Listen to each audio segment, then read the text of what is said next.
Hello everyone, in front of me is OPPO A2 and let me show you how to add photo to contact on this device. First of all, open your phone gallery. Then select the contact that you want to personalize, mark edit and click on add picture.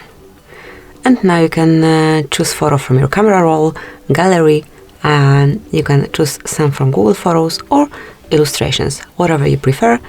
And actually I would like to pick some illustration right now, maybe this one. Now you can customize it however you like with presets, keep it and then also you cannot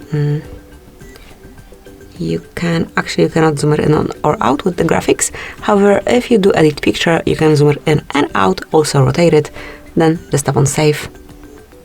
And that's it. As you can see from now on, this picture is assigned to particular contact. Thank you for watching. Please subscribe our channel and leave the thumbs up.